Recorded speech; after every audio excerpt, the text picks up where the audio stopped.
Hi అండి అందరికీ. Welcome to Armalla vlogs.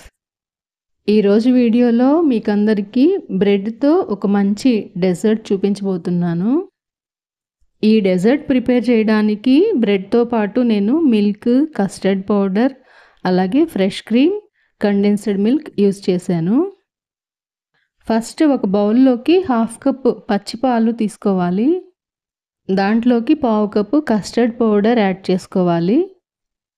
Custard powder అంతా ఉండలు లేకుండా పాలల్లో చక్కగా కలిసిపోయే విధంగా కలుపుకొని పక్కన ఉంచుకోవాలి.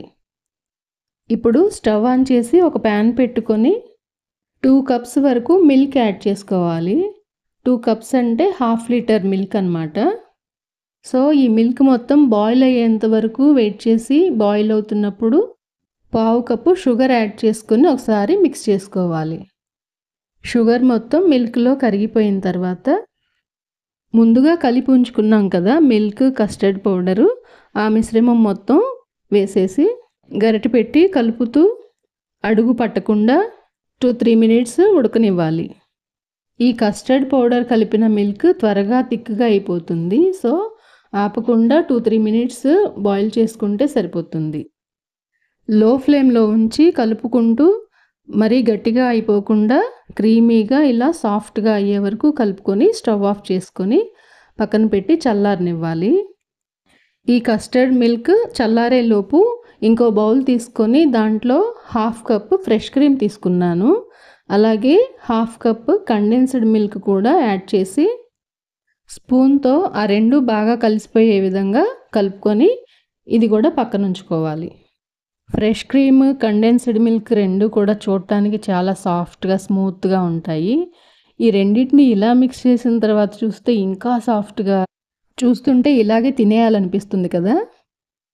కండెన్స్డ్ మిల్క్ స్వీట్గా ఉంటుంది కాబట్టి దాంట్లో ఇంకా షుగర్ కూడా యాడ్ చేయాల్సిన అవసరం లేదు. ఈ రెసిపీ అయితే నాకైతే చాలా బాగా నచ్చింది. అందుకే మీతో కూడా షేర్ చేస్తున్నాను. మీరు కూడా ట్రై చేసి చూడండి. ఇంకా మిగిలిన ప్రాసెస్లోకి వెళ్తే మిల్క్ బ్రెడ్ తీసుకొని 4 సైడ్స్ ఇలా కట్ చేసేసుకోవాలి. అలాగే డ్రై ఫ్రూట్స్, జీడిపప్పు, బాదం పప్పు, పిస్తా పప్పు కూడా సన్నగా పొడవుగా కట్ చేసి పెట్టుకున్నాను.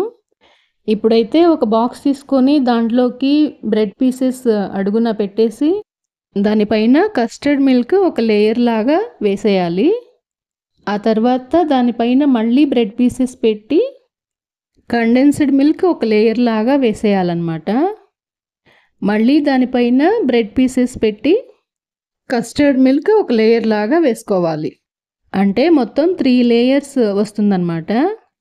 అడుగున పైన లేయర్స్ కస్టర్డ్ మిల్క్, అలాగే మధ్యలో లేయర్ కండెన్స్డ్ మిల్క్, వీటి మధ్యలో బ్రెడ్ పీసెస్.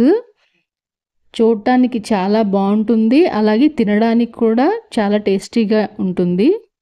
పైన కాస్త డ్రై ఫ్రూట్స్ చల్లుకొని ఫ్రిడ్జ్లో స్టోర్ చేసుకొని ఒక 2-3 అవర్స్ తర్వాత బయటికి తీసి కూల్గా తింటూ ఉంటే ఎంత బాగుందో తెలుసా అండి. చూస్తూ ఉంటే తినేయాలనిపిస్తుంది కదా. మరి ఇంకెందుకు ఆలస్యం, మీరు కూడా ట్రై చేయండి. చాలామందికి లంచ్ అయిన తర్వాత పాన్ వేసుకునే అలవాటు ఉంటుంది. అలాగే ఇంకొంతమందికి లంచ్ తినగానే ఐస్ క్రీమ్ తినాలనిపిస్తుంది, లేదా ఏదైనా స్వీట్ తింటుంటారు. సో అలాంటప్పుడు ఇలా ఒకసారి ప్రిపేర్ చేసుకొని ఫ్రిడ్జ్లో స్టోర్ చేసుకొని చల్లగా తింటూ ఉంటే థ్రిల్లింగ్గా ఉంటుంది, ఒక స్పెషల్ డిష్ తిన్నట్టు ఉంటుంది. అలాగే ఈ డిష్ ప్రిపేర్ చేసుకోవడానికి పెద్ద టైము పట్టదు, పెద్ద కష్టమేమీ కాదు. చాలా క్విక్గానే ప్రిపేర్ చేసుకోవచ్చు, చాలా తక్కువ ఇంగ్రీడియంట్స్తో. ఇక్కడ చూసారా, ఒక బాక్స్లోకి 3 లేయర్స్ ప్రిపేర్ చేసి ఫ్రిడ్జ్లో పెట్టేశాను. ఇంకా కొంచెం కస్టర్డ్ మిల్క్ అలాగే కండెన్స్డ్ మిల్క్ కూడా మిగిలింది.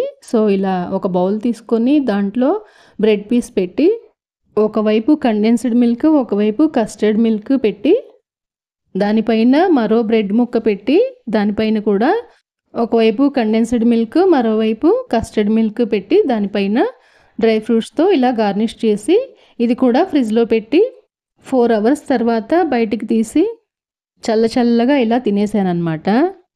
చాలా బాగుంది. ఇలా బౌల్లో డెకరేట్ చేసింది మాత్రం 2 కలర్స్ కనిపిస్తూ చాలా డిఫరెంట్గా బాగుంది, look wise and taste wise కూడా. మరి ఈ రెసిపీ మీకు కూడా నచ్చిందనే అనుకుంటున్నాను. వీడియో చూసి వెళ్ళిపోకుండా ప్లీజ్ లైక్ చేయండి. అలాగే మీకు తెలిసిన వాళ్ళకి షేర్ చేయండి. ఛానల్ని సబ్స్క్రైబ్ చేసుకోవడం కూడా మర్చిపోవద్దు. Thanks for your support.